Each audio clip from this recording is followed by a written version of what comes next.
So this incredible piece of machinery is called the Peel P50. Yeah, it is a car that has 3 wheels. So why is this car and why a video about it? Well, about a year ago, I made a video about this specific car driving in the Monza 1966 road course in the assetto corsa. However, in that video was a square resolution of I think it was like 1024 by 768 or something like that, right? And with Afterburner running, and it was a shitty computer, right? Running the assetto corsa because I didn't have a computer. Now I have a proper setup and everything, and also not audio quality from an Xbox 360, hopefully. I feel like I should deliver a better video with a bit more insight. So this is the Peel P50, and this car was built in 1960s by, I believe, it was Peel Engineering, and in Isle of Man. Yes, that Isle of Man that is famously known for the legendary Isle of Man TT, right? And you know, as dangerous as Isle of Man TT is, this car is also dangerous. Why? Because well, it doesn't have any form of safety features to make sure you don't die. And you might think, oh, it must be hella fast then. Too bad, it's not. At best, it'll top at like 65 kilometers an hour on a really long flat surface by engine power. If you don't go any faster, you need to go in a downhill or neutral, and if you go any faster, you will die. So the incredible combustion engine that's powering this thing was taken out of, I believe, a Honda moped, producing about 4 horsepower, and I think maybe 6-7 newton meters of torque. Yeah, like I could produce that much power by just nodding my head probably. And has working brake lights, at least that's there, right? And as you can see, you can barely fit in this car, right? And this car is that legendary car that was used in the segment on Top Gear by Jeremy Clarkson, which gave this which made this car an actual classic. This is a classic. This thing, this fucking look like a cut of bread thing is a classic. People, this is a desirable car somehow because of that Top Gear segment. And this thing has a 3-speed manual, right? And there are dogs beeping in the background. However, I think you do need to clutch in for it because it is a motorcycle engine, an old one, so you need to clutch in to shift actually. And also the issue with this being a motorcycle engine, it doesn't have a reverse gear. So you see like a little handle right above the wheel. That's you need to use that to kind of just drag it backwards, because this thing weighs absolutely nothing. A regular grown ass man can just simply lift it. Not just a grown ass man, you know, a fucking like 13-year-old girl would just pull this. That's how light this thing was, alright? And the tires in this thing are probably taken out of a wheelbarrow. They are very tiny and very narrow, right? And because of its design that includes 2 wheels in the front and then 1 wheel in the rear, you know, instead of regular 2 wheels in the back and 1 wheel in the front, like a Reliant Robin style, this thing is even more prone to rolling. So I'm going to put this car into gear, right? Do some revs, launcher. As you see, it launches like shit as well. I'm not going to go anywhere, I'm just going to say in first, I'm going to give it a sharp right turn. See, like, it doesn't really like to do any sort of intense cornering. I'm going to get it up to more speed now. Right? See, any form of like sharp steering input, it kind of just kills itself. And the upright itself, that's pretty MLG, I'd say. Right? So, alright.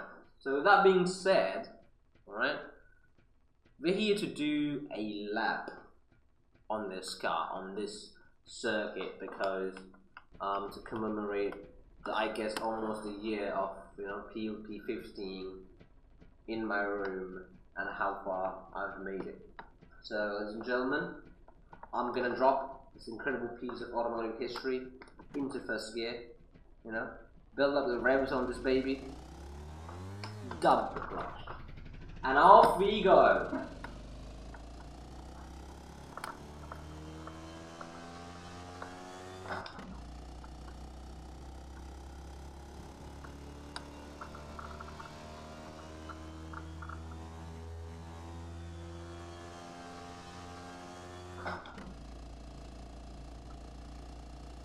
If you guys think the Robin Reliant was slow, take a look at this. I mean, that wasn't even slow. You could do 60 actually on that. You could do 60, but just not in miles. Still a bit of a miles.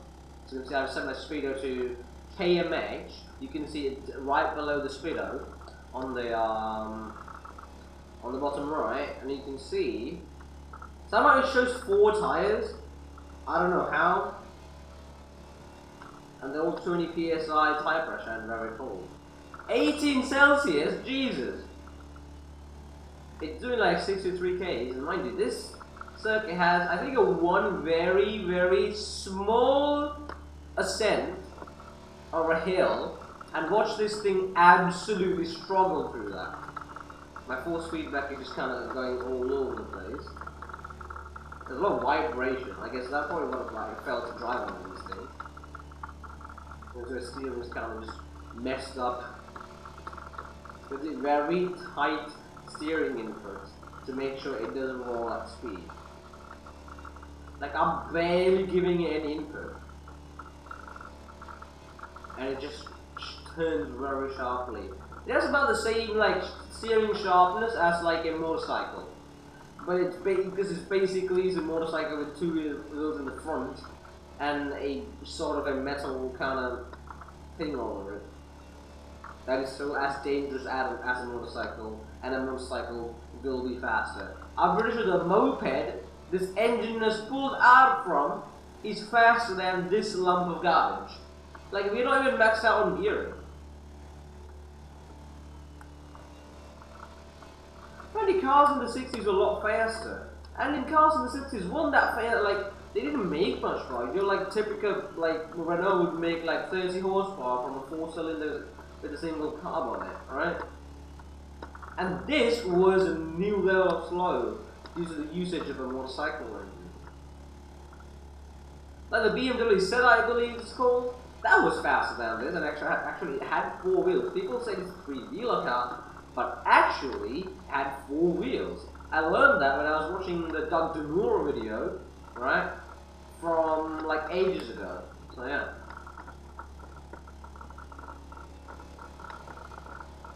There's nothing really exciting about this because this car circuit is relatively simple and pretty much you can go flat out. As you can see, I'm completely flat. I guess that's why they looked at the circuit and thought, let's make it worse. So they added the Monza T1. That's how I believe. Oh, here comes the hill. Here comes the hill. Here comes the hill. Oh, it's losing speed. Oh my god, you complete piece of garbage. Go up the hill! There we go. Lost a couple of Ks. I think it was good. So yeah. So as I mentioned, they're like, oh, let's make it worse, and then added Monza T1. You know what I'm saying? Completely fucked up.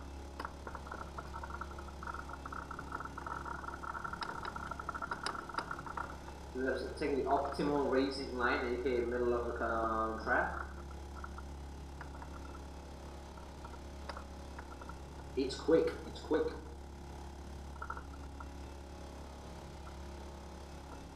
God, it's so slow. Cross the line, you cunt!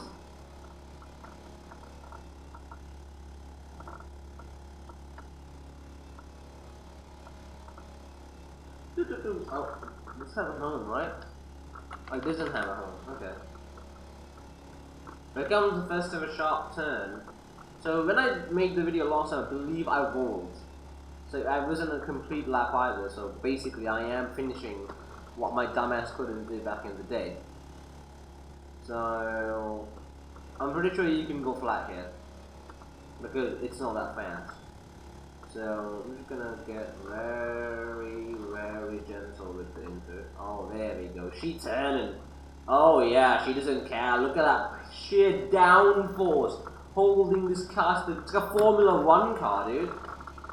Quite literally. It is a Formula 1 car in a sense. You know what I'm saying? So the engine in the back, somewhat. So yeah.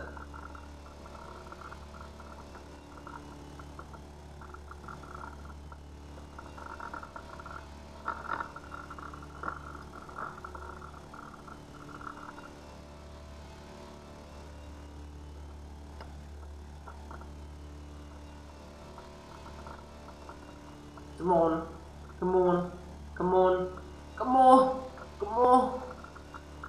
Let's finish.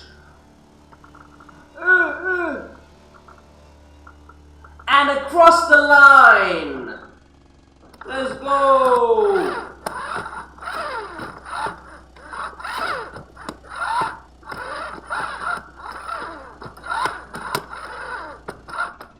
Alright, so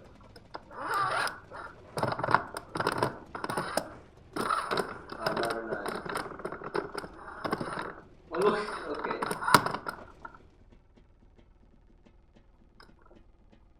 So that, ladies and gentlemen, is the Peel P50. Alright.